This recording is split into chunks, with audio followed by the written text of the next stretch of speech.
Ronald Reagan. En 1992, vino a la Universidad de Oxford y pronunció un discurso en el que dijo: "El fin de la Guerra Fría ha privado a Occidente de su inspirador propósito común". Pero añadió: "No os preocupéis, porque creo que he encontrado una solución".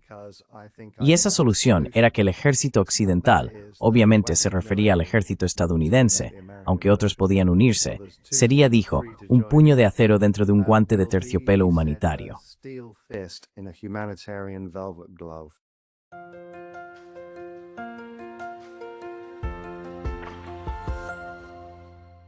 Hello everybody.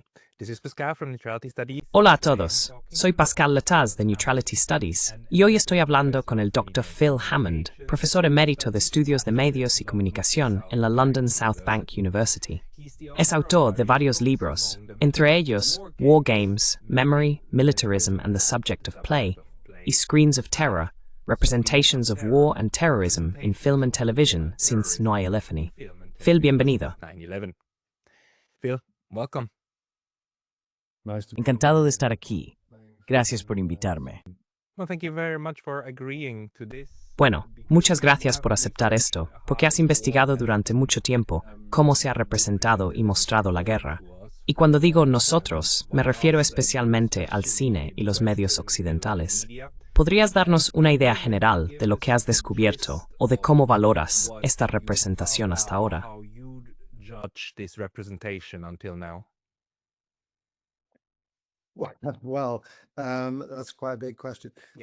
Bueno, esa es una pregunta bastante grande. Así que sí.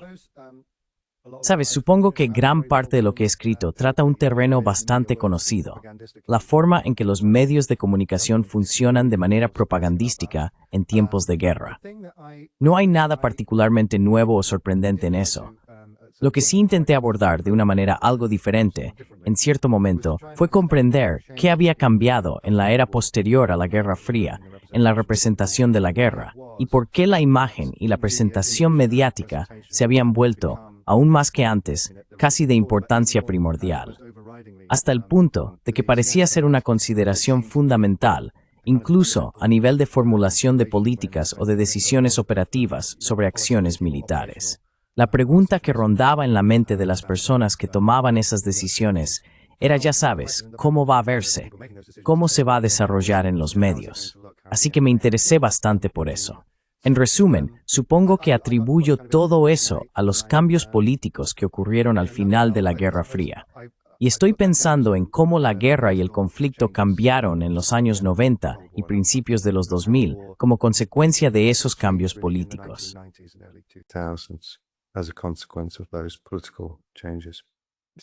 Entonces, ¿qué eran esos? ¿Cómo encajan estos cambios políticos con la representación?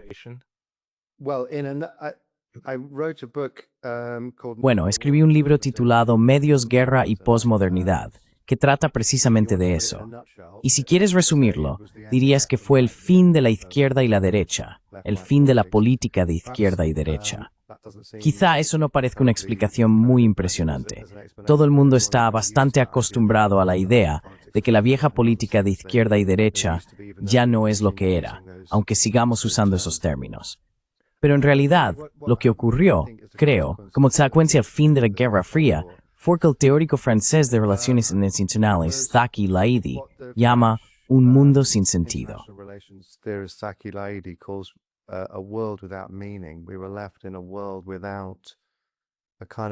Nos quedamos en un mundo sin un tipo de horizonte de sentido, sin ningún tipo de proyecto o perspectiva orientada al futuro sobre hacia dónde se dirigía la sociedad. Es una especie de, podrías pensar en ello como algo similar al fin de la historia de Francis Fukuyama, o más bien a la tesis malinterpretada del fin de la historia. Es una idea parecida, que algo de carácter epocal ocurrió en torno a la caída del muro de Berlín a finales de los años 80. Y sí, creo que se puede defender bien. Intenté hacerlo en ese libro. La idea de las consecuencias que eso tuvo para las relaciones internacionales y para la guerra, y como parte de ello, el papel que desempeñan los medios de comunicación en la guerra.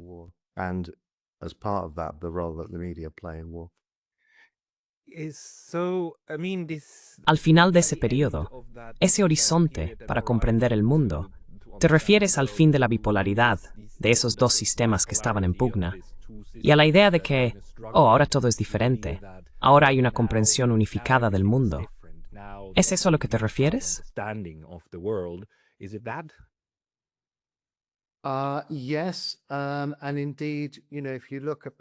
Sí, y de hecho si miras atrás al momento en que eso ocurrió, las evaluaciones fueron bastante optimistas. De hecho, eso es quedarse corto. En retrospectiva, fueron casi desmesuradamente optimistas. En aquel entonces se hablaba de que íbamos a tener un dividendo de la paz, de que la ONU por fin funcionaría correctamente sin el tipo de estancamiento provocado por el veto de Estados Unidos y la Unión Soviética. Poco después, el primer presidente Bush padre, proclamó un nuevo orden mundial. Parcialmente de ortez, pero no latit. Quite an optimistic moment, but it didn't last very long. I think that one thing that's quite striking if you Creo que hay algo bastante llamativo. De nuevo, si miras atrás al momento en que ocurrió y cómo se discutieron los acontecimientos, y es esta curiosa idea que llamaban síndrome de privación de enemigo. Es algo extraño de decir. Uno pensaría que sería bueno no tener enemigos. Pero en realidad, para ellos resultaba problemático no tener un enemigo claro. Porque ya sabes, durante toda aquella larga era de la Guerra Fría, estaba muy claro quiénes eran los buenos y quiénes los malos. O al menos así es como la gente lo veía. Sabías quién estaba del lado de quién.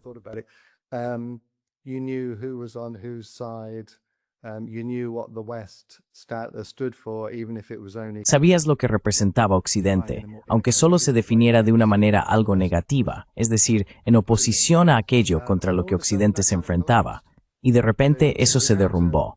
Así que sin un adversario claro, sin una alternativa clara, ¿qué representaba realmente Occidente? ¿Para qué servía, por ejemplo, la OTAN? ¿Cuál era su propósito? Y así comenzó en los años 90 una búsqueda de nuevas formas de gestionar los asuntos internacionales y de darles cierto sentido y propósito. Una de las principales vías que se intentó fue precisamente a través de la guerra y el conflicto.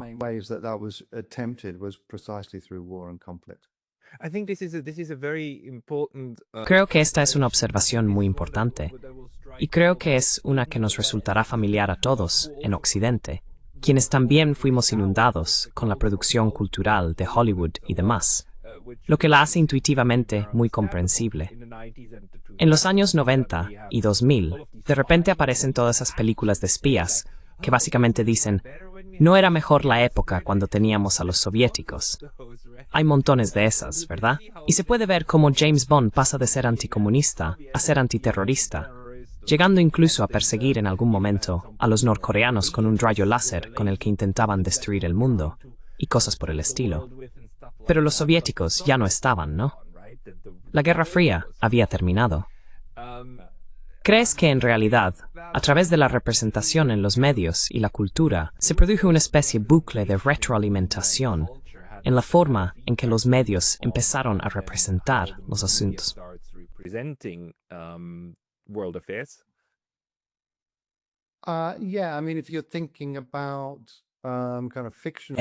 Sí, quiero decir, si estás pensando en representaciones ficticias, sí.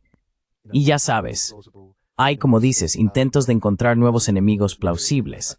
Creo que probablemente los principales candidatos sean los árabes y los islamistas. Son los villanos alternativos más habituales. Pero el punto que destacaría es que va mucho más allá de lo que se les ocurre a los guionistas de Hollywood.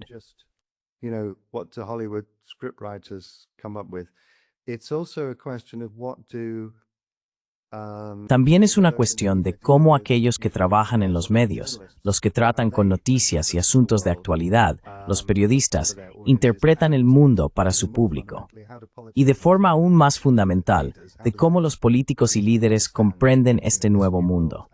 Se ven intentos repetidos a lo largo de los 90 de resolver esa cuestión y de encontrar nuevos enemigos. Y existe una tendencia a rememorar la Segunda Guerra Mundial, a querer reproducir constante la Segunda Guerra Mundial. Así que tienes, por ejemplo, el primer caso importante, supongo, en Saddam Hussein durante la Guerra del Golfo de 1991, como el nuevo Hitler. Gulf War is the new Hitler. Not long after that, from 1992, Poco después de eso, a partir de 1992, se nos dice que los serbios, en lo que entonces era Yugoslavia, son los nuevos nazis, ¿verdad? Es como si existiera esta sensación de que la realidad prosaica actual, de conflictos en realidad bastante limitados, relativamente hablando, no es suficiente. Y hay que presentarlos como una especie de batalla épica entre el bien y el mal. ¿Y por qué se quiere hacer eso? Se quiere hacer porque significa que uno defiende algo importante. No se trata solo de interferir en la guerra civil local de otro. Se trata de ponerse del lado del bien con mayúscula contra el mal con mayúscula. Ese es el tipo de tendencia, creo yo, narcisista que se desarrolla en la política occidental y en la forma en que los medios presentan la guerra. It is a wonderful observation because I don't think that Es una observación maravillosa, porque no creo que durante la Guerra Fría ningún líder mundial intentara vincular o comparar a los soviéticos con los nazis. Nadie hizo ese argumento. Los soviéticos eran lo suficientemente buenos como enemigos por derecho propio, en su propia categoría. No necesitaban ser reinterpretados como nazis. En cambio, después de la Guerra Fría, todo el mundo está siendo reinterpretado como nazi, incluidos Hamas como nazis, incluidos los rusos como nazis. Es decir, ahora lo son. Esta analogía con la Segunda Guerra Mundial aparece una y otra vez, especialmente el argumento de Múnich de 1938. No se puede apaciguar al mal, no se puede apaciguar a los nazis, por lo tanto debemos ir a la guerra. Entonces, ¿dirías que esto es algo decididamente posterior a la Guerra Fría? decidedly post-Cold War. Yeah, I think so. I mean, you could say Sí, creo que sí. Quiero decir, se podría decir, o quizás se podría argumentar, que en la teoría del totalitarismo se establece una especie de equivalencia entre los soviéticos y los nazis. Hubo un intento de decir, bueno, ya sabes, vamos a meter a esos dos en el mismo saco, lo cual no es, ya sabes, un argumento muy convincente, pero a menudo se sostenía que ambos eran de algún modo versiones de lo mismo, un tipo de sistema represivo, autoritario, totalitario, solo con rostros distintos. Así que esa era una idea propia de la era de la Guerra Fría. Pero eso es un poco diferente de lo que creo que ocurre después del final de la Guerra Fría, que es esa sensación de vacío, de falta de sentido, en la vida política occidental. Y en esa época, en los años 90, realmente hasta diría yo mediados de la década de 2010, así que relativamente reciente, hace unos 10 años más o menos. Hasta entonces, el principal problema al que se enfrentaban las élites occidentales era que los políticos, en esencia, no estaban interesados. their publics were essentially not interested. There's a kind of withdrawal from public life. Hay una especie de retirada de la vida pública, una falta básica de interés. Eso se refleja de muchas maneras distintas. Cuando se hacen encuestas de opinión, por ejemplo, la gente muestra cada vez menos interés por los asuntos públicos. Hay un alejamiento de la esfera pública hacia preocupaciones más privadas e individuales. Se observa un descenso en la afiliación a los partidos políticos, pero no solo a los partidos, sino a todo tipo de organizaciones comunitarias, iglesias, cualquier cosa que represente una colectividad de significado y propósito compartidos, parece resultar poco atractiva. Y quizá eso sea un indicio del problema al que se enfrentan las élites y los líderes que intentan dar a su sociedad un cierto sentido de significado y dirección.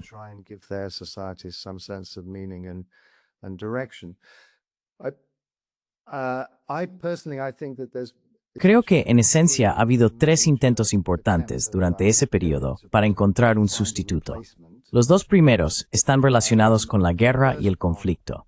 El primero es lo que podríamos llamar humanitarismo y derechos humanos, una especie de guerra humanitaria. Así que nosotros, Occidente, representamos el bien en el sentido de que defendemos los derechos humanos. Actuamos en nombre del humanitarismo. Eso puede verse de varias maneras. Creo que realmente comienza al final de la Guerra del Golfo de 1991, con la crisis kurda de abril de 1991. No sé si lo recuerdas, pero fue algo importante y en su momento la gente lo celebró como un acontecimiento maravilloso, diciendo que mostraba el surgimiento de lo que llamaban la sociedad civil global. This showed the emergence of what they called global civil society, and the media were thought to, by some commentators, to play an important Y algunos comentaristas consideraban que los medios desempeñaban un papel importante en ello, al defender que se prestara mayor atención y cuidado al sufrimiento de las personas vulnerables, en este caso los kurdos iraquíes. Poco después, se repitieron argumentos similares en Somalia, en 1992, donde hubo una gran intervención humanitaria armada. Y muy pronto después, en Bosnia, de nuevo, humanitarismo armado. Así que se produce una especie de repetición de ese patrón, que culmina al final de la década, en 1999, con la guerra de Kosovo, que en aquel momento se dijo que era una guerra librada por los derechos humanos. It was said at the time to be a war waged for human rights. It was a humanitarian bombing, said NATO. That was the Fue un bombardeo humanitario, dijo la OTAN.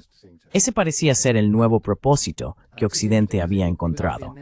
Y es interesante, porque en realidad fue anunciado justo al comienzo de la década por Ronald Reagan, créelo o no, el antiguo presidente estadounidense. Puede que no se le asocie mucho con los intervencionistas liberales humanitarios de los años 90, pero en 1992 fue a la Universidad de Oxford y pronunció un discurso en el que dijo: "Ravaptorward smokheinich su inspirador propósito comúnmente. No te malu, nos preocupes, betrug thuemer branich olthel." Don't worry, because I think I found a solution. And that is that the Western military. Y eso es, que el ejército occidental, quiero decir, obviamente se refería al ejército estadounidense, pero también a otros, libres de unirse, sería, dijo, un puño de acero humanitario dentro de un guante de terciopelo humanitario. Ese era el nuevo ejército occidental. Y eso fue a finales de diciembre de 1992. Pronunció ese discurso el mismo día en que George Bush, el primer George Bush, que había sido, por supuesto, el vicepresidente de Reagan, enviaba a los marines estadounidenses a Somalia para desempeñar ese papel del puño de hierro dentro del guante de terciopelo humanitario. Así que ese es el primer marco importante, creo, para replantear cuál sería el nuevo propósito común edificante. Luego, se podría decir que eso quedó, en cierta medida, superado en 2001, con el 11 de septiembre y la guerra contra el terrorismo. 9/11 and the war on terror. That's then a kind of second framework. Although Ese sería entonces una especie de segundo marco. Aunque en la práctica, creo que lo que ocurre es que esos dos acaban de algún modo fusionándose, de manera que las operaciones militares, primero en Afganistán y luego en Irak, a partir de 2003, empiezan a adquirir ese carácter humanitario militarista, en lugar de ser simplemente una operación puramente antiterrorista. Así que esos son los dos marcos principales en lo que respecta a la guerra y el conflicto en esa época. La tercera cosa que añadiría, aunque sé que está fuera de tema, es que hay un intento similar de encontrar un nuevo marco en el ámbito del cambio climático. El medio ambiente y el cambio climático también se presentan como nuevos marcos políticos para facilitar la cooperación internacional y dar un cierto sentido y dirección a la política occidental. Yeah, and this idea of we. Sí, y esta idea de que tenemos que hacer esto, y nosotros, significa que Occidente lidera y todos los demás deben seguir. De lo contrario, estamos todos condenados. En realidad, vimos repetirse ese lenguaje con el coronavirus, o lo vimos repitiéndose. Fue como un pequeño episodio, pero con un enfoque similar. O hacemos X, o todos morimos. Por lo tanto, ¿estás con nosotros o contra nosotros? Surgen muchas preguntas con esto. La más grande es, ¿crees que esto se remonta a ese elemento maniqueo, por falta de una palabra mejor, dentro de la cultura occidental? Esa forma de entender el mundo en términos de amigos y enemigos, bien y mal, Dios y el diablo, que se remonta a milenios, ¿verdad? Esa es la gran cuestión. La más pequeña, quizás sea mejor empezar por ahí. ¿Crees que fue un proceso consciente? Dijiste que Ronald Reagan lo propuso. ¿Formaba parte de las personas que fabricaron este cambio o simplemente estaban leyendo los signos de los tiempos, diciendo, mira, ahora está bastante claro lo que va a pasar, voy a prever esto? ¿Qué crees que fue? What do you think was it? Yeah, that's a good question. Sí, esa es una buena pregunta. Creo que hasta cierto punto hay una especie de elección consciente y se pueden ver episodios bastante deliberados de construcción de imagen desde el primer momento. Es decir, ese ejemplo que mencioné, cuando Reagan pronuncia ese discurso, el mismo día en que George Bush da un mensaje televisado a nivel nacional enviando a los marines a Somalia.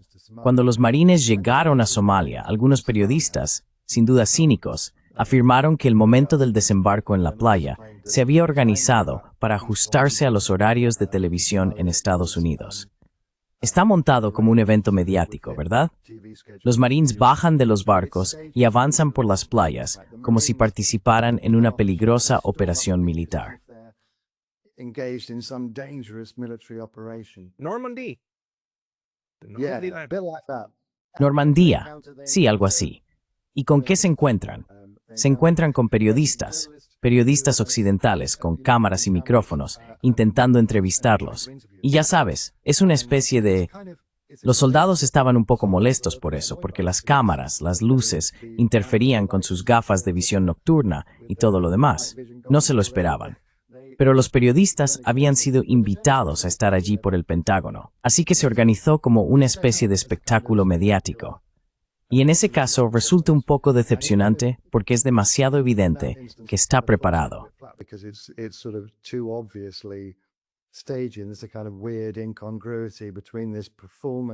Hay una especie de extraña incongruencia entre esta ejecución de una operación militar, que en realidad no es una operación militar, y los medios intentando hacer estas entrevistas. Así que ese tipo de episodio, y obviamente no es el único, sí sugiere que hay un elemento consciente y deliberado. Pero eso no significa que todo sea una manipulación fría y calculada. Creo que existe la sensación de que, al menos entre ellos, ya sabes, mencionaste el coronavirus y la pandemia. Y lo que me hizo pensar en ello es que a menudo en estos escenarios se invoca una especie de política del miedo, que debemos tener miedo, que hay algún riesgo o peligro terrible que implica que tenemos que actuar.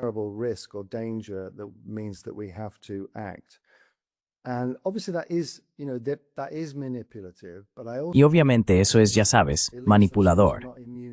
Pero también creo que las élites mismas no son inmunes a los miedos que tienen. Ellos también están genuinamente preocupados y asustados por algunas de las cosas de las que nos dicen que tengamos miedo. Y creo que tienes razón al decir que hay una especie de, ya sabes, lectura del ambiente, por así decirlo. A menudo hay un carácter oportunista o reactivo en la formulación de políticas occidentales, especialmente en lo que respecta a la guerra y los conflictos. Las cosas se perciben como una oportunidad para actuar, y luego eso adquiere su propio impulso. Pero también añadiría que especialmente en las primeras etapas de este periodo, en los años 90, no es que los políticos estuvieran actuando por su cuenta, moviendo los hilos de todo entre bastidores.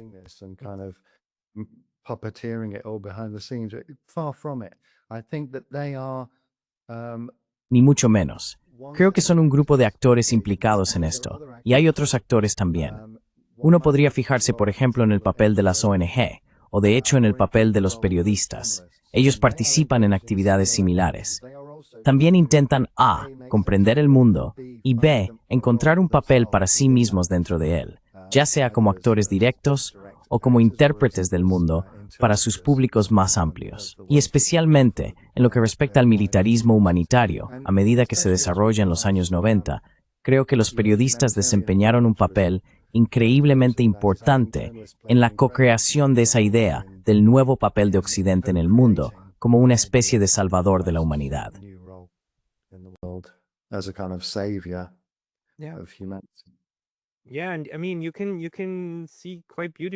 Sí, y quiero decir, se puede ver de forma bastante clara, también escuchando las historias de un par de periodistas, cómo estos acontecimientos fueron de la mano.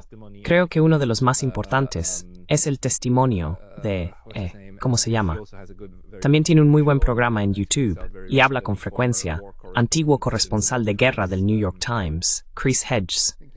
Chris Hedges, por supuesto, que también relató sus experiencias de estar y trabajar en zonas de guerra, la adrenalina que eso provoca, y luego el cambio de Estados Unidos hacia el periodismo empotrado para protegerlos. shift of the US of embedding journalism, right, to protect them, but actually that's just to make sure that they observe the. Pero en realidad, eso es solo para asegurarse de que observen el campo de batalla de la manera en que se supone que deben hacerlo. Y como algunos periodistas se adaptaron y otros no, fueron al otro lado e intentaron retratarlo desde allí, pero entonces te conviertes en un paria, te rechazan, ya no encuentras un lugar donde escribir y tienes que abandonar el periodismo convencional. Y esto básicamente crea ese flujo, ¿verdad? Del que Noam Chomsky y Herman nos advirtieron, que en un entorno propagandístico, los periodistas solo pueden llegar hasta cierto punto, aunque no reciban instrucciones directas. Y tú estás diciendo algo parecido respecto a los políticos también, que no necesariamente dan instrucciones directas, pero co-crean ese entorno. Y creo que, si te entiendo bien, lo estás relacionando con esta cuestión de la falta de un enemigo claro y de una falta de sentido. It's that worthy Or a problem of meaning. Yeah, so I mean, you could Sí, bueno, quiero decir, podrías contar esa historia, creo, tomando como punto de partida eso que mencionaste sobre la incorporación de periodistas. De eso se habló en 2003 durante la guerra de Irak. Fue entonces cuando oímos el término periodistas empotrados. Pero no era algo nuevo en absoluto. En realidad, se puede ver el primer uso de esa política en 1982, durante la Guerra de las Malvinas, cuando las autoridades británicas hicieron exactamente eso.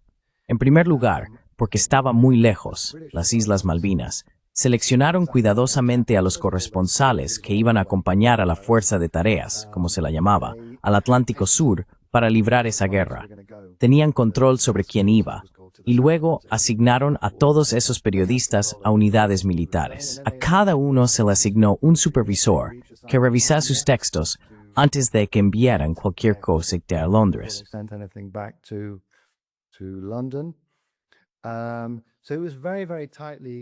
Así que estaba todo muy controlado en cuanto a dónde podían ir, qué podían ver y qué podían enviar de vuelta. ¿Por qué hicieron eso? Bueno, lo hicieron porque estaban observando lo que había ocurrido en Vietnam.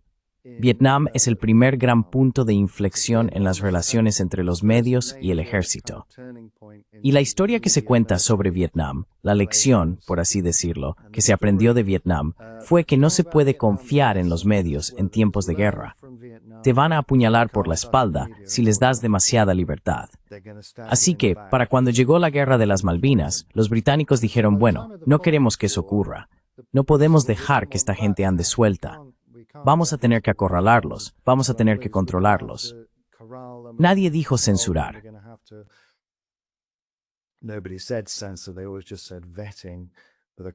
Siempre decían revisar la copia, pero, en esencia, significaba tendremos que censurarlos si es necesario. Y las autoridades estadounidenses observaron lo que los británicos habían hecho en las Malvinas y pensaron, bueno, eso parece bastante bien, es una forma sensata de proceder. Adoptaron un enfoque muy similar en la invasión de Granada en 1983, por ejemplo, donde simplemente intentaron mantener a los medios alejados hasta que todo hubiera terminado. En 1989, con la invasión de Panamá, hicieron lo mismo, simplemente no tener a los medios allí en absoluto. Y también se puede ver eso en la Guerra del Golfo de 1991, donde existía lo que llamaban un sistema de agrupación, en el que una vez más se acreditaba a los corresponsales.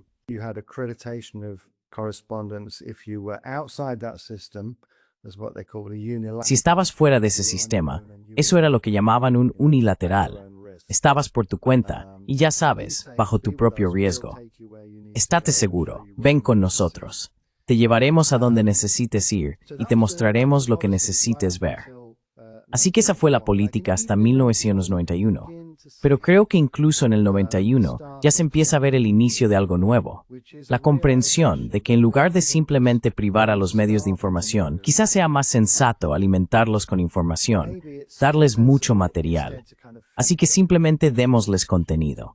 Organicemos rueda de prensa tras rueda de prensa. Entreguémosles grabaciones desde los conos de los misiles para que puedan ver las armas inteligentes alcanzando sus objetivos con precisión.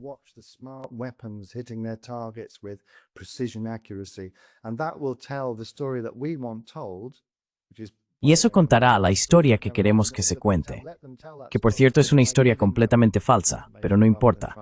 Les dejaremos contar esa historia dándoles información en lugar de intentar mantenerlos en la oscuridad. Creo que en los años 90, un periodista de la BBC, creo que fue Nick Gowing, señaló lo sorprendente que resultaba que en Bosnia los periodistas occidentales estuvieran muy interesados en tener una especie de sistema de pool bajo los auspicios de la ONU, cuando se habían quejado amargamente de las limitaciones de un sistema de pool operado en 1991 en el Golfo. De repente, empezaron a verse a sí mismos como colaboradores del ejército occidental, como parte del mismo equipo. ¿Qué es un sistema de grupos? ¿Quieres un conjunto de medios?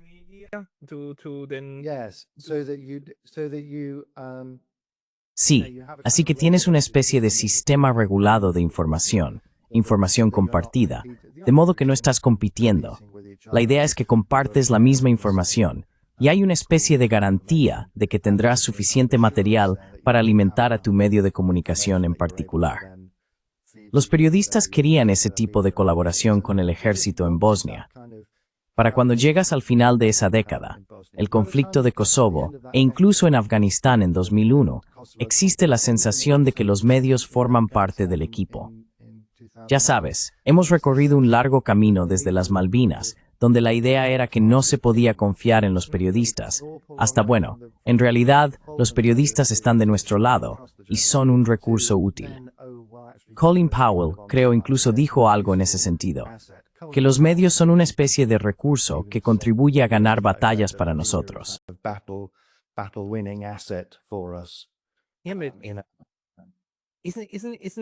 ¿No es fascinante? Y también que la autoimagen de muchos medios, especialmente en Estados Unidos, se basa mucho en eso, de que los medios son el cuarto poder, ya sabes, decir la verdad al poder. Pero al mismo tiempo, está la Casa Blanca, ¿cómo se llama? La reunión anual con los medios, la cena de prensa, y todo ese proceso de alimentar a los periodistas que luego obtienen acceso a ciertas cosas que impulsarán sus carreras. Pero aún así se entiende que esto es un gran arte y también una cuestión de estar del lado correcto de la historia, ¿verdad? Muchos periodistas dicen realmente, tenemos que proteger el periodismo, la buena información, ¿no?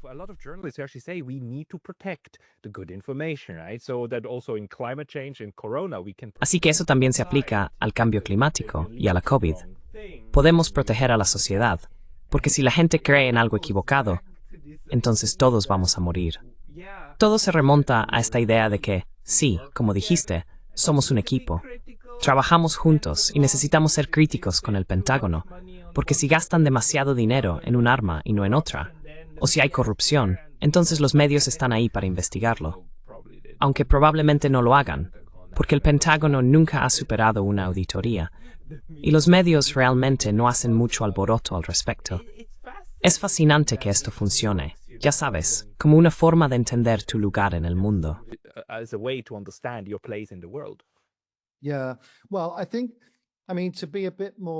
Sí, bueno, creo que para ser un poco más matizado al respecto, se podría decir que ese tipo de sentido más, ese sentido tan explícito de estar en el mismo equipo, es evidente en Afganistán en 2001, al menos al principio.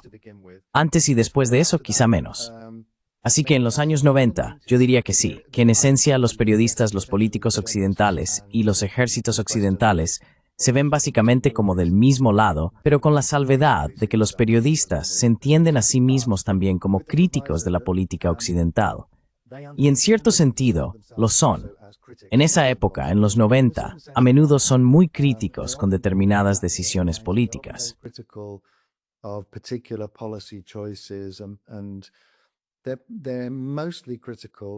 Y en su mayoría son críticos con el tipo de vacilación en la política occidental. Así que sí, es una crítica, pero es el tipo de crítica que en general no preocupa demasiado a los políticos occidentales, porque en el fondo existe un acuerdo básico. Está diciendo, no estáis haciendo lo suficiente. ¿Por qué no hacéis más?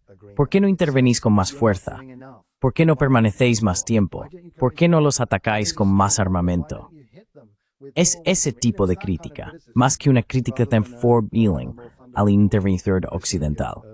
Así que se ve una y otra vez en los años 90. La crítica de los medios consiste esencialmente en instar a Occidente a hacer más. Criticism from the media is essentially urging the West to do more. It's a criticism of the guy sitting on the horse. Es una crítica al tipo que está sentado en el caballo, golpeando al caballo y diciendo, ¿por qué no vas más rápido? No es una crítica a quien dice, por favor, caballería, deteneos, esto está mal. Y eso lo vemos ahora mismo en las redes sociales, por cierto. Hay muchas críticas a los gobiernos de Estados Unidos, Alemania y Europa, diciendo, no estáis bombardeando lo suficiente a Hamas, no estáis dando suficientes armas. Ucrania, por supuesto, no se está haciendo lo suficiente.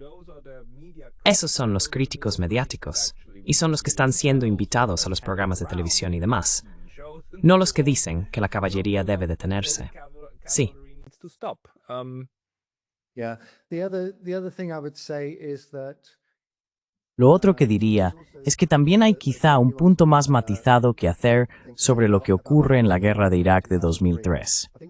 Creo que de nuevo, como cabría esperar, en la medida en que hay críticas, estas son limitadas.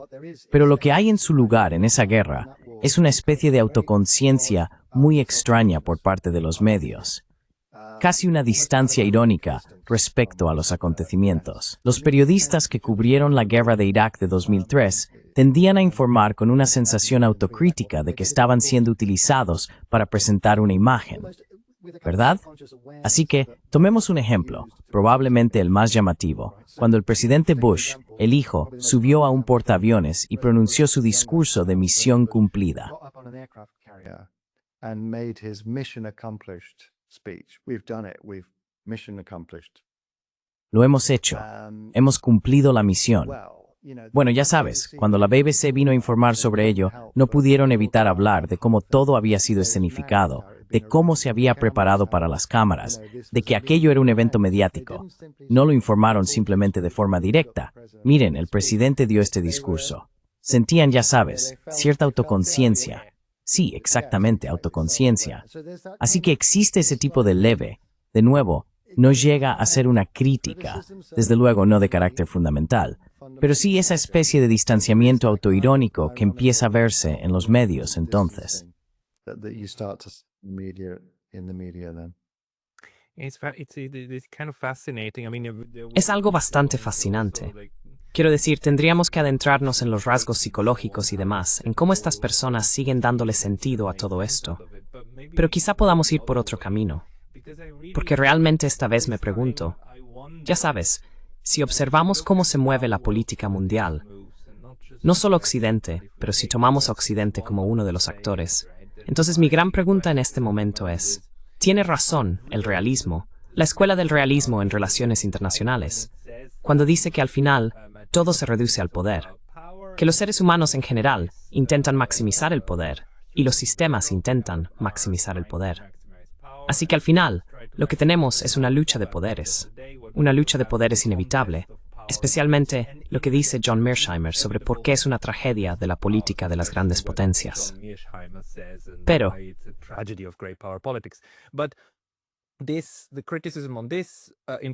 la crítica a esta interpretación es que, bueno, resulta muy interesada. Así es como Occidente hace las cosas, como las hacen los europeos, los estadounidenses y los europeos emigrados. Si adoptamos otro enfoque y decimos que no, lo que tenemos es una competencia de civilizaciones, entonces podríamos ver que Rusia, China e Irán representan civilizaciones diferentes que en realidad actúan de otra manera. Y una forma de observarlo podría ser a través de las maneras en que se cuentan las historias. De nuevo, como pregunté antes, ¿crees que la tradición occidental de entender las cosas de forma maniquea, el bien y el mal, Dios frente al diablo, y así sucesivamente, que esta tradición milenaria influye en cómo nosotros, en Occidente, como grupo civilizacional, damos sentido a los asuntos actuales? Quizás sea una pregunta muy amplia, pero ¿cuál es tu intuición?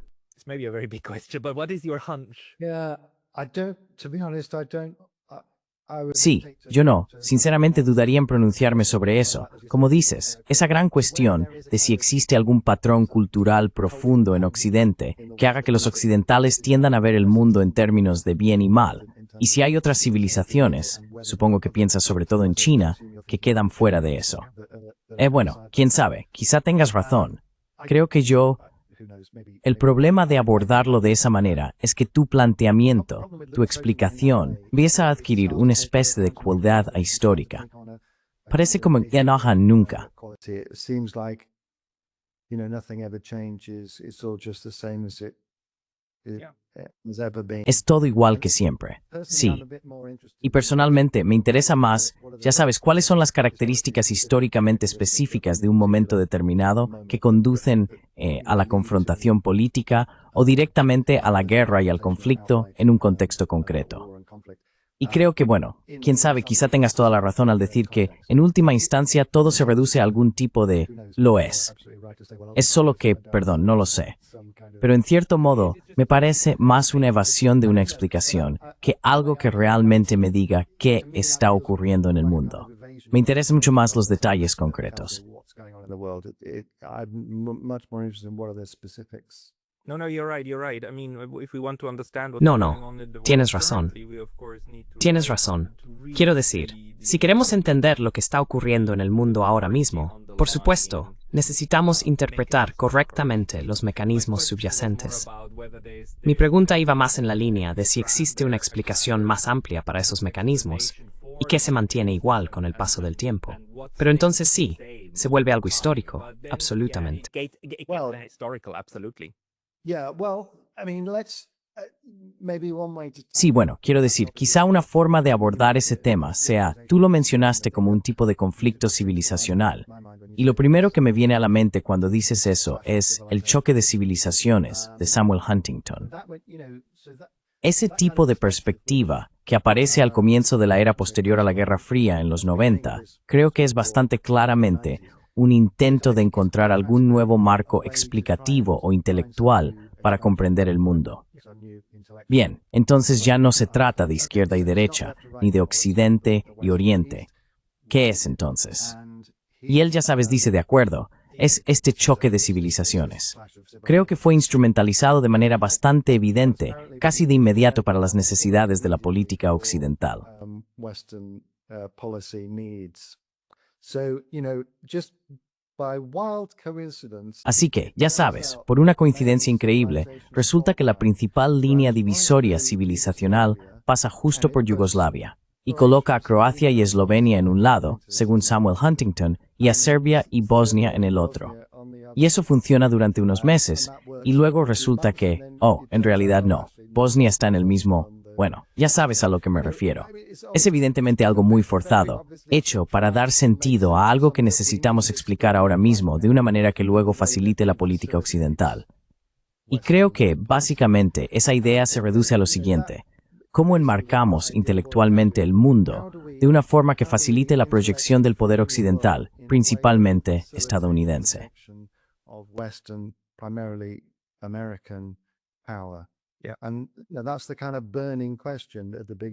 Y esa es la gran pregunta candente a comienzos de los años 90. Hemos perdido ese marco antiguo. ¿Cuál es el nuevo? ¿Cuál es la respuesta?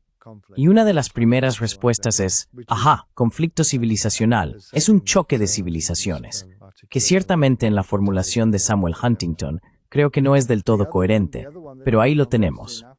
La otra que surge muy poco después es la idea del colapso civilizacional, que la civilización está representada por Occidente. Robert Kaplan, creo, es el autor que plantea esto en The Coming Anarchy. Dice que hay ciertas partes del mundo donde la civilización simplemente está dejando de existir.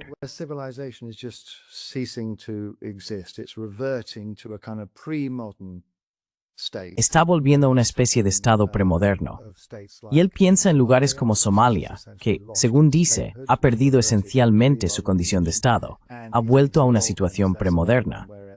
Y cree que los Balcanes son otro ejemplo donde va a haber anarquía, una especie de mundo anárquico y premoderno de barbarie, y que debemos intervenir. Pero de nuevo, el objetivo de la llamada explicación es, en realidad, una forma ideológica de esa necesidad sentida de encontrar un nuevo marco significativo para la proyección del poder occidental.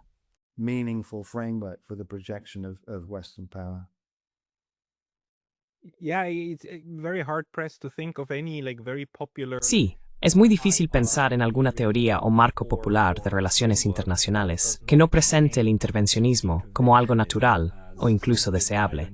Y aunque retrocedamos más atrás, con esas grandes ideas de la carga del hombre blanco y la misión civilizatrice, incluso dentro de Estados Unidos, el destino manifiesto, todos son marcos explicativos que se prestan al expansionismo violento del grupo dominante. Violent expansionism of the dominant group. Well, Bueno, con la ventaja de bastante perspectiva, se podría decir que la era de la Guerra Fría fue una especie de excepción, ya sabes, en el sentido de que, bajo el sistema de la ONU establecido después de la Segunda Guerra Mundial, se generalizó, y al menos formalmente, se aceptó de manera casi universal el respeto por las ideas de no injerencia en los asuntos internos de otro Estado y de igualdad soberana entre los Estados. Obviamente, hubo 1.000.000 de maneras en que esos principios se violaron a lo largo de la Guerra Fría, pero aún así, los principios quedaron establecidos. throughout the Cold War, but nevertheless, The principles were set up.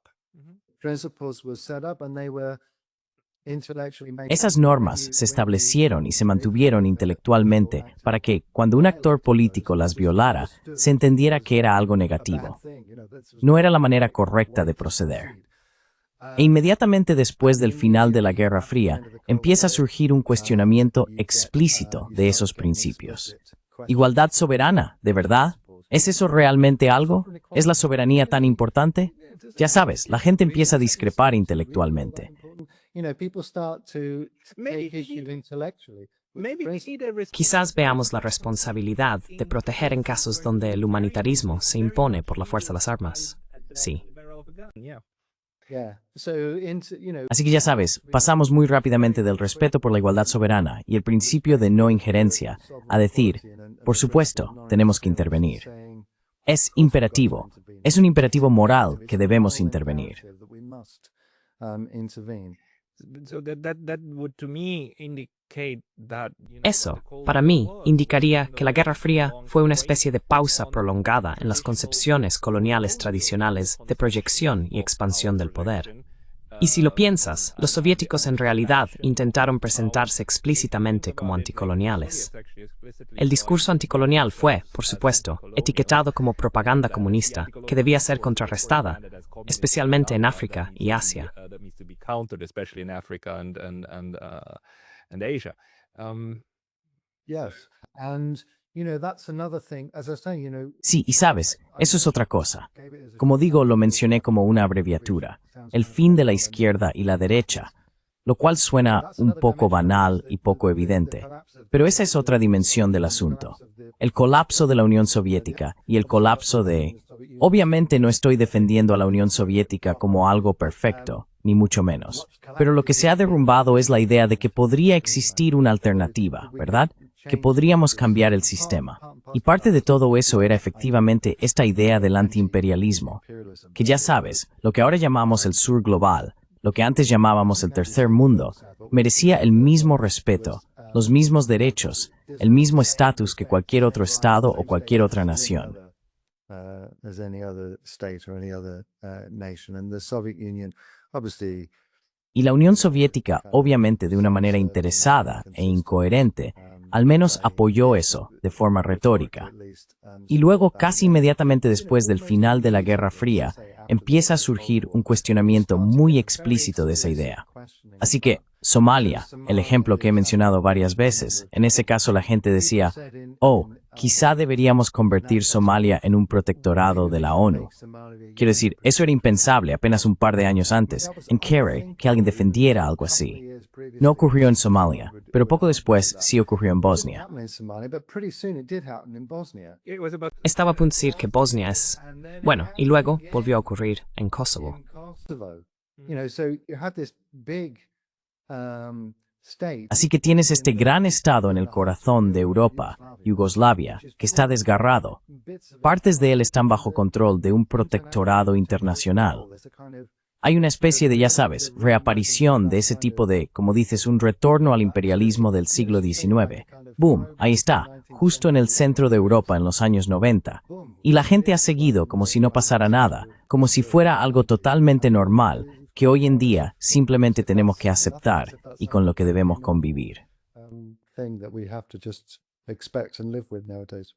Yeah, because you don't frame it as such, right? You frame it as No lo something presentas new, así, ¿verdad? the nations taking Lo up presentas como algo nuevo, responsibility, right? The como que las Naciones Unidas asumen su responsabilidad, el manto de la responsabilidad de proteger. Es muy interesante que ahora mismo vivamos un momento en el que todo esto se derrumba, la fachada se derrumba, porque la idea de esta riviera en Gaza y luego el protectorado gobernado, según la propuesta, por Tony Blair, quiero decir, no se puede ser más imperialista del siglo XIX que proponer que Blair presida lo que queda después de un genocidio. Es simplemente alucinante. Así que, en cierto sentido, nos dirigimos hacia una culminación en la que todo esto se vuelve tan descarado que ya ni siquiera se intenta ocultar. So blatant that you don't even try to hide it anymore. Yeah. I mean, obviously I've been talking. Sí, quiero decir, obviamente he estado hablando principalmente de los años 90, pero quizá también sea importante hablar de lo que es diferente y de lo que está empezando a cambiar ahora. Podría decirse que del mismo modo que durante la Guerra Fría, la Unión Soviética fue una especie de apoyo retórico, al menos, de los movimientos anticoloniales, y a veces también un apoyo logístico y militar de los mismos, ahora quizás se pueda ver a Rusia y a China empezando a pensar en desempeñar ese mismo papel. Me resulta muy llamativo cómo Rusia ha surgido, de forma explícita, y también, de manera implícita, China. Ambas han surgido esencialmente como defensoras de la multipolaridad. Pero lo que eso significa en términos prácticos es que están diciendo que los estados más débiles no tienen por qué seguir necesariamente los dictados de Occidente.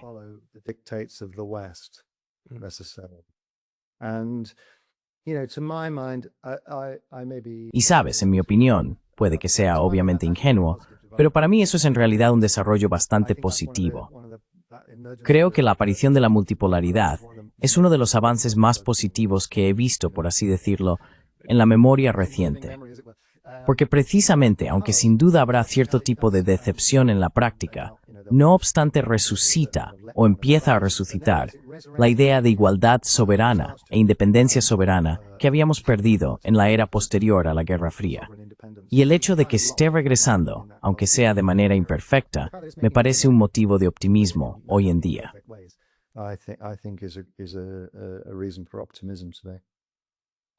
Estoy muy de acuerdo contigo, y creo que esta es una nota hermosa en la que terminar la discusión.